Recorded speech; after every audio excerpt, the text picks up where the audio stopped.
तो दोस्तों आज हम बात करेंगे सफ़ेद पोश अपराध के बारे में, यानी कि वाइट कॉलर क्राइम के बारे में।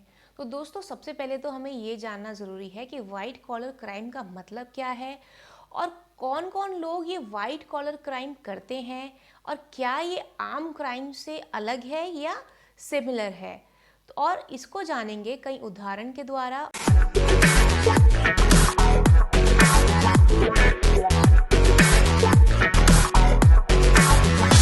नमस्कार दोस्तों, मैं अधिवक्ता शिविका जैन चैनल सहायता एक जुनून में आप सभी का स्वागत करती हूँ।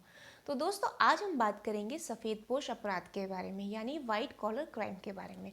तो दोस्तों वाइट कॉलर क्राइम करता कौन है? वाइट कॉलर क्राइम जो है व्यापार के पेशे में होता है या फिर सरकारी पेशों में होता है, जैसे कि घोटाला, छल, विश्वासघात या कुछ भी चीज़ छिपा के रखना। इसका सबसे बड़ा उदाहरण है मनी लॉन्ड्रिंग, कॉपीराइट या फिर आइडेंटिटी थेफ्ट। मनी लॉन्ड्रिंग हुआ काले धन को वैध बनाना। तो दोस्तों जो ये वाइट कॉलर क्राइम होता है ये अहिंसक रूप का होता है। इसमें शरीर का कोई प्रयोग नहीं होता, मतलब शरीर का बल नहीं लगता है। ये आम क्राइम से या आम अपराध से बहुत अलग होता है, यानी कि रेप, मारपीट और कई अन्य अपराधों से ये बहुत अलग होता है। सफ़ेद पोश अपराधों में जो सबसे ज़्यादा नुकसान होता है वो होता है अर्थव्यवस्था का, क्योंकि इसमें फाइनेंशियल या फिर कह लीजिए एक ह्यूज अमाउंट ऑफ मनी का इस्तेमाल होता है, वो भी गलत तरीके से। मतलब इसमें जो पैसा होता है वो गलत तरीके से कमाया जाता है।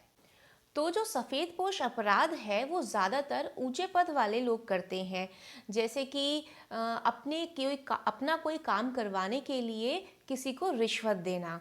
और दूसरा उदाहरण अगर मैं दूंगी, बैंक का घोटाला। जैसे आजकल बैंक में घोटाले बहुत बड़े बड़े हो रहे हैं और वो हायर पोजीशन वाले के ही द्वारा होते हैं। तो ये सारे अपराध जो हैं वो वाइट कॉलर क्राइम में आते हैं। और हाँ, सबसे ज़रूरी बात इसमें ये है कि जो वाइट कॉलर क्राइम है वो सबसे पहले समझाया 1939 में एडविन सदरलैंड ने।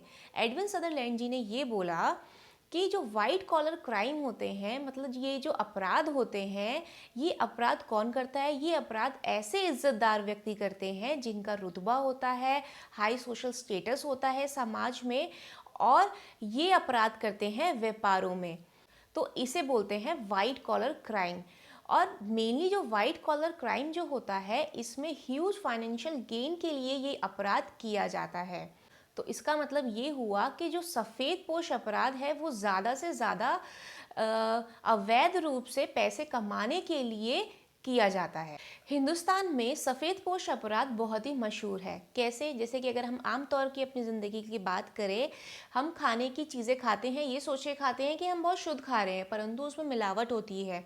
तो वो जो मिलावट की जाती है, जो सस्ती मिलावटें जो उसमें की जाती है, उससे क्या होता है, ज़्यादा से ज़्यादा फाइनेंशियल गेन होता है। तो वो भी अपराध जो है वाइट कॉलर क्राइम में आता है।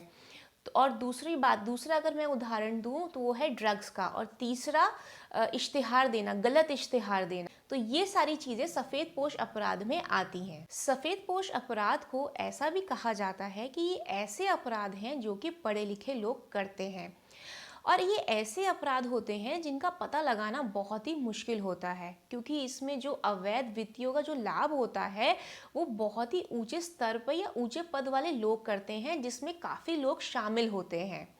तो इसका पता लगाना बहुत ही मुश्किल होता है। तो दोस्तों आगे बढ़ते हैं, अब ये जानते हैं कि ग्लोबल लेवल पे वाइट कॉलर क्राइम कौन कौन से हैं। तो सबसे पहले आता है बैंक फ्रॉड। तो बैंक फ्रॉड कैसे होता है? जैसे कि हमने गलत कागज पेश कर दिए ऋण लेने के लिए, हम बड़े बड़े ऋण ले लेते हैं पर हम गलत कागज बैंक में लगा देते हैं। दूसरा आता है ब्राइबरी। ब्राइबरी तो आपको पता ही होगा, जैसे कि अपने कोई एडवांटेज के लिए, अपना फेवर करवाने के लिए किसी को रिश्वत दे देना। तीसरा आता है टैक्स इवेजन, यानी कि चोरी करना, टैक्स की चोरी करना। चौथा आता है एम्बेजलमेंट। एम्बेजलमेंट का मतलब हुआ गबन करना, जैसे कि बड़ी बड़ी कंपनियां गलत बिल और गलत रिसिप्ट बना देती है कि भाई जैसे कि उन्हें ज़्यादा से ज़्यादा फाइनेंशियल गेन हो सके। तो चलिए अगर हम बात करें हिंदुस्तान की, तो हम जानते हैं कि हिंदुस्तान में और कौन कौन से क्राइम, वाइट कॉलर क्राइम आते हैं। तो जो अभी मैंने पिछले जो 4 बताए वो तो हिंदुस्तान में आते ही हैं, और इसके अलावा और भी 3 और भी आते हैं।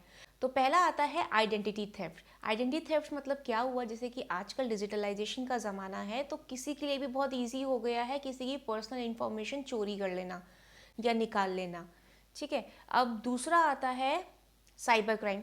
तो वही वाली बात है कि आजकल वही डिजिटलाइजेशन की वजह से इतनी टेक्नोलॉजी बढ़ चुकी है कि साइबर टेररिज्म और चाइल्ड पोर्नोग्राफी और क्या कहते हैं किसी भी महिला को कोई भी गंदी या अश्लील पिक्चर भेज देना, तो ये आते हैं साइबर क्राइम में। और तीसरा आता है मनी लॉन्ड्रिंग, वही काले धन को वैध कर देना। चलिए जानते हैं वाइट कॉलर क्राइम में कौन कौन से प्रोफेशन या कौन कौन से लोग ज़्यादातर इन्वॉल्व होते हैं। तो सबसे पहले आता है मेडिकल, दूसरा है लीगल, तीसरा है एजुकेशन।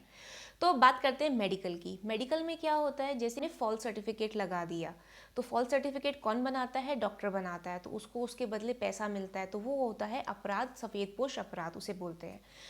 और दूसरा इसमें आता है जैसे कि लिंग की पहचान कराना, गर्भ में ही लिंग की पहचान कर देना कि भाई लड़का है या लड़की है, तो वो भी सफ़ेदपोश अपराध में आता है। या फिर जैसे कि केमिस्ट वाला है, सैम्पलिंग की जो दवाइयाँ होती हैं उसे बेचती, तो ये भी सफ़ेदपोश अपराध में आता है। अब दूसरी बात आती है लीगल प्रोफेशन में, अगर उसने कोई भी फर्जी डॉक्यूमेंट बना दिया है अपने फ़ायदे के लिए, उसके बदले वो पैसा ले लेगा।